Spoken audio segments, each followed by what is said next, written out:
dans le dossier Karim Wade avec les biens illicites. Merci. Merci beaucoup, M. Massali. Donc, nous avons atteint le nombre d'intervenants par rapport à la presse. Donc, nous allons donner l'occasion à M. le procureur général, ou à M. le procureur de la République ou bien à M. le procureur financier de répondre aux différentes questions qui ont été soulevées. Merci beaucoup. Bien, je vous remercie pour vos questions. Donc, selon le cas, un des procureurs va répondre. Et je crois que la question qui revient, c'est le cautionnement. Est-ce que on accepte le cautionnement dans les enquêtes relatives à la gestion Covid? Et pourquoi on refuse de donner effet au cautionnement donc versé au niveau du pool financier? Le procureur de la République va répondre donc sur ça, ainsi que le procureur financier. Donc avant qu'on ne passe à la deuxième question de la RTS, de RFI, de GIAR, Source A et de Massali, Libération. Donc M. le procureur de la République sur le cautionnement au niveau donc, de la gestion des enquêtes sur la gestion des fonds Covid-19. Voilà. Je peux le faire d'ici. Bon, approche-toi.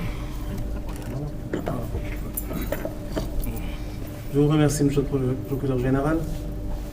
Je pense que je suis un peu revenu sur cette question. Ça ne marche pas. Par là. Bonne épaule.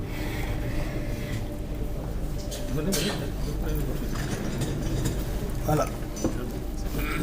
Je vous remercie donc, monsieur le procureur général.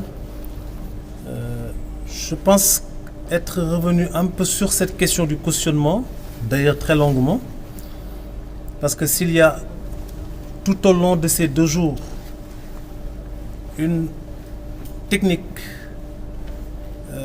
qui a permis à ces différentes personnes conduites devant nous et finalement confiées au juge d'instruction, s'il y a eu encore une fois un concept qui est revenu à plusieurs reprises, c'est bel et bien celui de cautionnement. Nous avons donc bien évidemment accepté. Quand je dis nous, c'est d'abord le juge d'instruction, bien évidemment. Et quand le juge d'instruction rend une ordonnance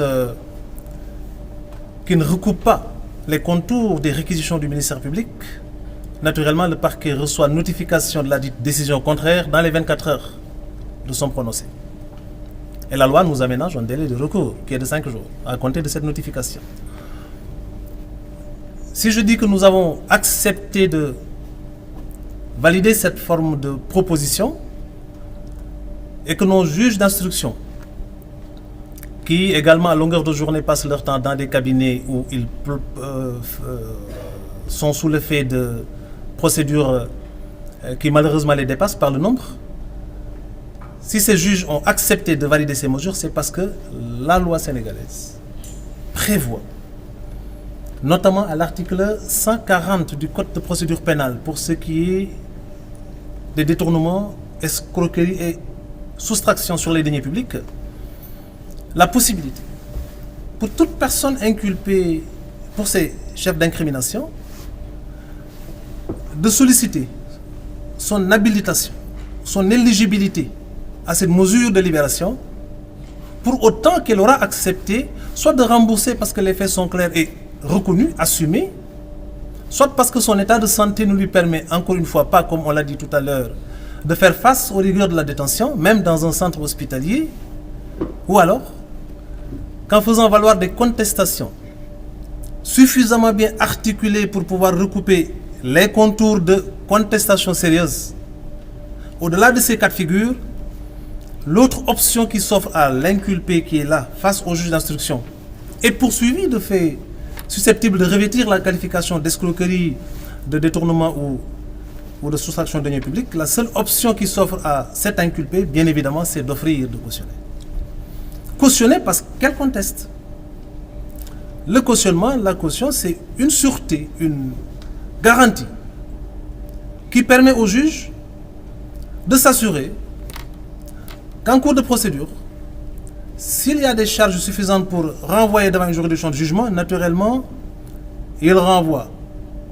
Et pour préserver les intérêts de l'État, quand la juridiction de jugement saisie sur la base de charges suffisantes aura estimé que les faits qui, tout au long de la procédure, ont pu être enrichis, étoffés, de sorte que ce qui, à l'origine, était constitutif de charges finit par revêtir finalement la caractérisation de preuve, cette juridiction de jugement entre en voie de condamnation. Et les intérêts de l'État seront saufs parce que l'État n'aura pas besoin d'essayer d'exécuter sa décision en suivant les traces du délinquant financier. Il lui suffira juste de solliciter le reversement des sommes qui ont jusque-là fait l'objet du cautionnement. Donc autant le cautionnement permet à la personne qui offre d'y recourir la possibilité d'obtenir la liberté provisoire, autant ce cautionnement permet à l'État de voir ses intérêts saufs parce qu'il n'aura pas besoin de subir les lourdeurs d'une procédure d'exécution. Maintenant, naturellement, le cautionnement obéit à des conditions. Je laisse à M. le procureur financier le soin de revenir sur ça pour ce qui est du pool financier.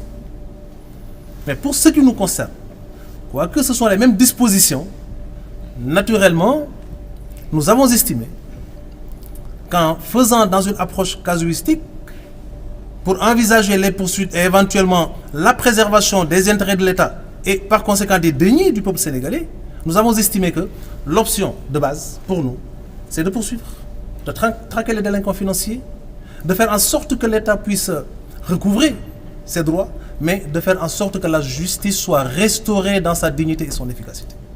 Et l'efficacité recherchée dans le cadre de l'administration d'une bonne justice, oui, on peut la chercher et la trouver dans la traque de délinquants et dans la prise de mesures de privation de liberté.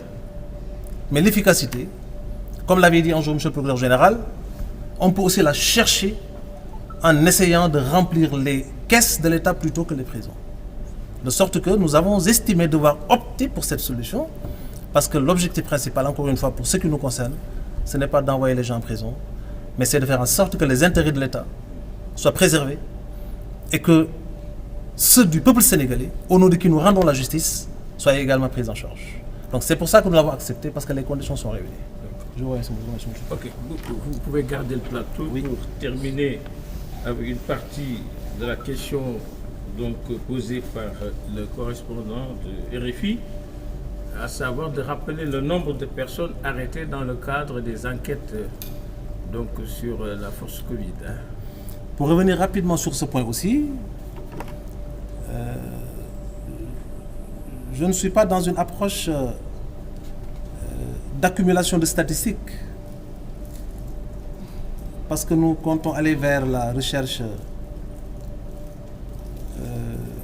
d'individus qu'on va traquer, prendre pour alimenter nos chiffres. Donc le nombre qu'on vous donne, c'est juste parce que ça correspond au nombre de personnes que nous avons, pour le moment, pu identifier, interpeller et bien évidemment confier au magistrat instructeur. Les 8 rapports, ou les 8 ministères qui sont concernés par les rapports que nous avons reçus et dont nous avons donné la liste tout à l'heure, ces 8 ministères ont été le cadre d'exécution d'actes de prévarication. Vous savez, le parquet peut se permettre ça. On ne peut pas nous le reprocher, parce que le parquet est une autorité de poursuite qui a le droit de prendre parti et qui, dans la phase des poursuites, naturellement, dans une approche inquisitoriale, collecte le maximum d'éléments pour asseoir les charges qui lui permettent d'engager les poursuites utilement. Même si, par ailleurs, nous sommes tenus de respecter ce principe de la présomption d'innocence. Et nous l'observerons en tout temps, en tout lieu, en toutes circonstances. Mais d'ores et déjà, comme je vous l'ai dit, si nous avons estimé devoir ordonner l'arrestation, c'est parce que nous estimons qu'il a des charges. Et si nous avons estimé devoir requérir le mandat de dépôt, c'est parce qu'également nous avons estimé qu'il y a eu suffisamment de charges pouvant non seulement asseoir les poursuites, mais sous-tendre ces réquisitions fermes. Pour le moment, 27 personnes ont été conduites au parquet de Dakar et confiées aux différents juges d'instruction. Les dossiers sont confiés au premier, deuxième, troisième et cinquième cabinet d'instruction. Un dernier dossier est actuellement, ça concerne un ministère, en phase d'investigation, en phase d'exécution de nos instructions au niveau de la division des investigations criminelles. Nous le recevrons demain et on sera certainement à 28 personnes conduites au parquet pour le moment. Mais comme on vous l'a indiqué tout à l'heure, encore une fois, c'est une phase initiale de poursuite qui naturellement vont prendre d'autres développements dans le cadre d'une instruction qui donnera au juge d'instruction l'occasion de décerner toutes les réquisitions possibles, de recourir à toutes les techniques d'investigation aussi bien classiques que spéciales possibles pour aller dans la phase de l'approfondissement, mais aussi et surtout dans la phase d'une enquête qui lui permettra d'identifier les supposés délinquants, mais aussi d'identifier leur patrimoine. Donc l'enquête est en cours encore une fois. 28 sont là. Elles ont été inculpées. La plupart d'entre elles ont été libérées, je l'ai dit tout à l'heure, parce que l'effet majeur, l'effet principal du cautionnement, même si la libération n'est pas de droit, c'est qu'elle habilite ce cautionnement-là, la personne qui l'offre ou qui le propose, au statut de quelqu'un qui peut estimer pouvoir obtenir la liberté provisoire. Et dans la plupart des cas, pour ne pas dire dans tous les cas, le juge qui valide la demande d'offre de cautionnement accorde la liberté provisoire. Ces personnes sont pour l'essentiel libres pour avoir cautionné et nous continuons cette phase de recouvrement des deniers de l'État et naturellement, dans cette procédure d'investigation confiée au juge d'instruction, les recherches se poursuivent pour l'identification de tous les individus, toutes les personnalités, à quelque niveau qu'elles se situent ces personnalités-là, pour pouvoir les installer et espérer encore une fois procéder au recouvrement de ces deniers injustement, illégalement et indignement spoliés au peuple sénégalais. J'espère avoir répondu. Très bien. Vous avez donné des éclaircissements sur plusieurs points. Et il appartient au procureur de la République financier d'apporter ces éléments de réponse par rapport donc, à la question soulevée sur le cautionnement. Donc ce sera une réponse à la question posée par Mme Fatouchi du Soleil. Voilà. Donc, et de la RTS.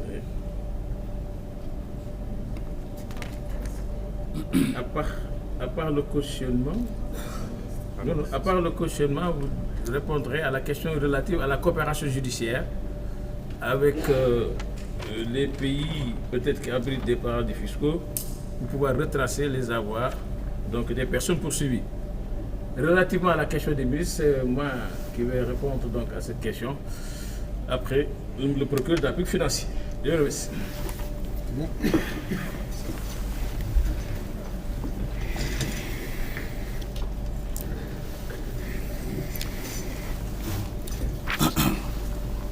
Voilà, je vous remercie, Monsieur le procureur général. Je suis interpellé par deux questions. La première est relative au cautionnement. Pourquoi certains en ont bénéficié? Du moins, on a donné une suite favorable lorsqu'ils ont cautionné. Et pourquoi pour d'autres, la suite n'a pas été favorable? C'est la première question qui m'interpelle et qui a été largement répondue par M. le procureur de la République pour le tribunal de grande instance de Dakar.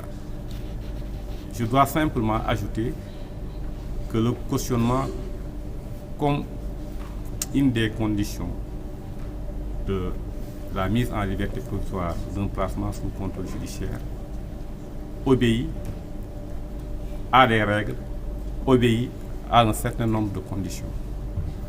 Toutes les fois que le ministère public a estimé que les conditions ont été remplies relativement au cautionnement afin de bénéficier d'une liberté provisoire ou d'un placement sous contrôle judiciaire, une suite favorable a été donnée. Mais toutes les fois que nous avons estimé que les conditions ne sont pas réunies, nous nous sommes opposés. Et le juge d'instruction, dans l'un ou dans l'autre cas, a également estimé prendre des ordonnances, en fait, qui, à son avis, sont conformes aux dispositions du Code de procédure pénale dans un sens ou dans un autre. Donc, ce sont les quelques éclaircissements que je voudrais apporter par rapport au cautionnement. Tout ce qui nous intéresse en la matière, est-ce que les conditions prévues ont été respectées, oui ou non? Par rapport à la deuxième question qui m'interpelle, c'est en fait les personnes expertes dans l'art de dissimuler les avoirs criminels, notamment à l'étranger, dans les paradis fiscaux. À cette question, je voudrais simplement dire qu'effectivement, il y a des montants qui ont été repérés, tracés dans des pays étrangers, et des commissions rogatoires ont été prises par le juge d'instruction vers nos collègues, en fait, magistrats de ces pays dans lesquels ces fonds ont été retracés.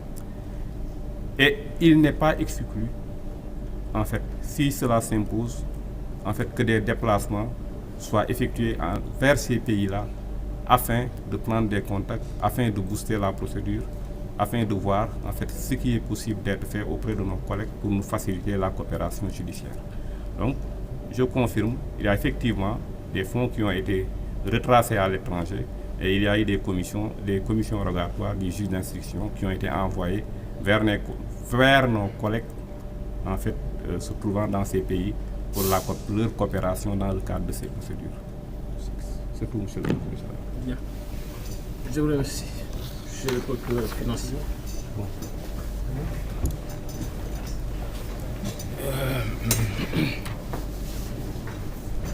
Bien, comme vous l'avez constaté, le parquet étant indivisible, travaille en équipe dans toutes les procédures qui vous ont été relatées.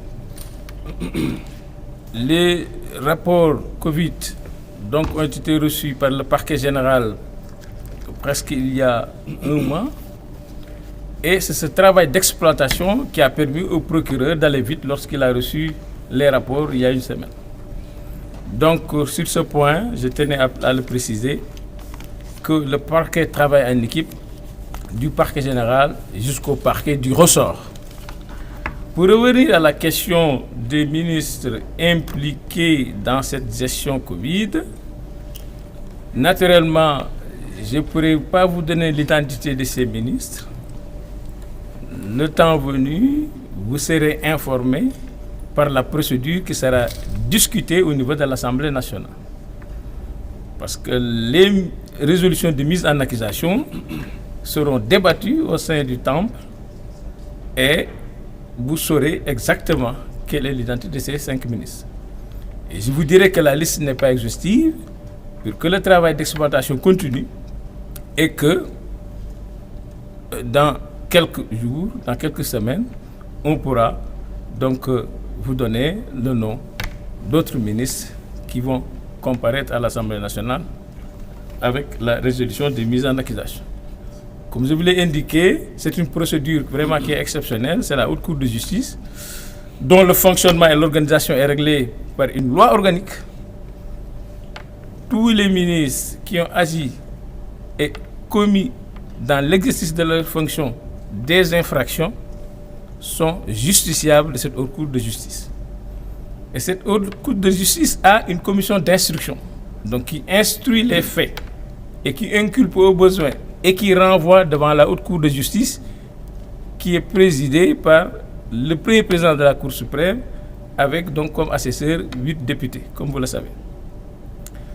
Donc une fois la résolution adoptée, cette résolution est donc communiquée donc, au procureur général après la Cour suprême, qui assure le ministère public au niveau de la commission d'instruction et au niveau de la Haute Cour de justice.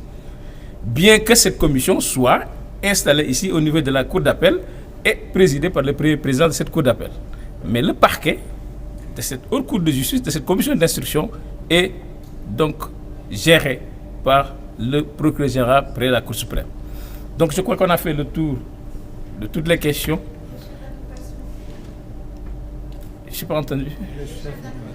Bon, les chefs d'inculpation varient entre les détournements de deniers publics, les escroqueries portant sur les deniers publics la concussion et la corruption. Donc il appartiendra à l'Assemblée de bien définir donc les infractions et de prendre une décision en prenant des résolutions de mise en accusation. Voilà, je crois qu'on peut vous remercier pour votre présence active.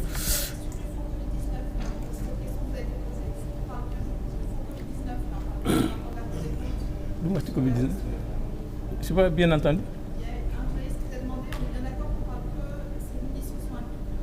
Oui, c'est relatif à la gestion du Covid-19. Parce que le rapport de la Cour des comptes relatif à la gestion du budget 2019-2024 vient d'arriver chez le procureur financier qui a instruit la division des investigations criminelles pour enquêter sur ces faits-là. Donc, avec l'évolution du dossier, vous serez donc informé de ce qui se passe. Donc, la transparence va régner. Personne ne va avancer des avis inexacts ou bien faire des manipulations de l'information. On est là pour vous donner la bonne information, pour que vous puissiez comprendre que le parquet, dans sa globalité, travaille donc à la transparence et vous mettra au courant de toutes les procédures, en respectant bien entendu la présomption d'innocence et les droits de la défense. Sur ce, je vous remercie. Merci beaucoup, monsieur le procureur général. Merci à monsieur le procureur de la République et au procureur financier de s'être prêté à cet exercice républicain. Merci. Et donc, merci à nos amis de la presse. Et comme le PG vous l'a dit tout à l'heure, les procédures de mise en accusation seront bientôt déclenchées et vous en serez informés à temps. Merci à tous.